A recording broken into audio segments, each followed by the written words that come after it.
Enzo! I-shoot mo na yung part 2. Maraming nag-aabang. Ito na oh. Gumising ka na dyan. Tulog pa. Ilalagay ko muna ito dito. Saglit lang ang sakit ng tiyan ko.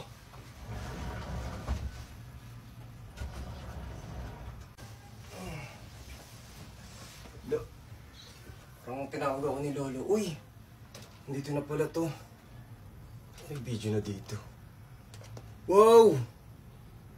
Pakita ko na sa inyo to.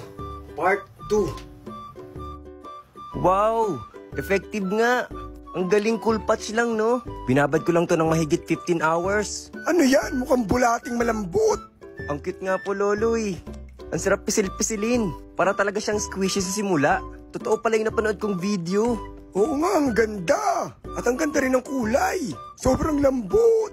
O, di ba, Lolo? Pero bakit parang ganyan ang itsura? Parang bulating na busog. Opo, Lolo, nabusog po siya sa tubig. Tanggalin mo nga yung tubig. Charan! Ayan po, Lolo. Ang ganda. Ang sarap laro-laruin. Eh, paano siya magiging slime? Tatanggalin ko po yung pinaka-jelly niya sa paligid. Sayang naman. Ang sarap pa naman yung pindot-pindutin. Ipapakita ko po sa kanila na pwede itong gawing water slime. Ayan po, Lolo. Tinatanggal ko na.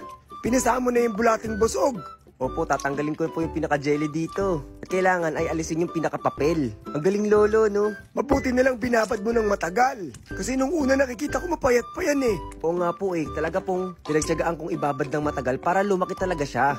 Pwedeng papisel. Ako, Lolo, hindi ko nagugustong kamay. Gawa na lang po ulit tayo sa susunod. Ayan po, Lolo, natanggal ko na. At tingnan mo, Lolo, water slime na siya. Ito yung alternative kung gusto mong gumawa ng water slime. Sobrang hirap naman po kasi gumawa ng water slime gamit ang glue at saka yung activator tapos ibababad mo pa sa maraming tubig. Ito, cool patch lang oh, at makakagawa ka na ng sarili mong water slime. Hindi siya ganun ka-perfect pero ang ganda pa rin laro-laruin. Nakaka-enjoy at nakaka-relax. Oo nga, ang ganda. Ang galing na napanood mo ah. Oo nga po, itinan niyo po. Ito na ang cool patch water slime. Ibuhos mo sa board, bilis. Sige po, Lolo, ibubuhos ko na po sa board. Tingnan natin, wow! O di ba, Lolo, ito na yung water slime na ginagawa natin. Hindi ganun ka-perfect, pero ito na yung water slime na ina-achieve natin.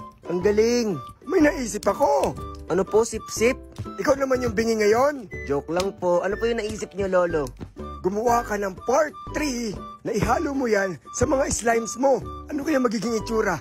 Aba, magandang idea po yan, Lolo ah. Like for part 3 kung gusto nyong ilagay to sa slime ko. At titingnan natin kung ano magiging itsura. Magiging maganda kaya? O masisira yung slime. Tingnan natin. Ano sa tingin mo, Lolo?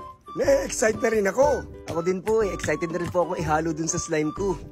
Pero parang ang gandang laro-laruin yan ah. Opo, ang slimy. Ang dulas at napakasarap hawakan. Talagang water slime talaga. Ipakita mo na sa kanila. Sige po, game. Ayun, ang galing, totoo nga no. Naging squishy na parang slime.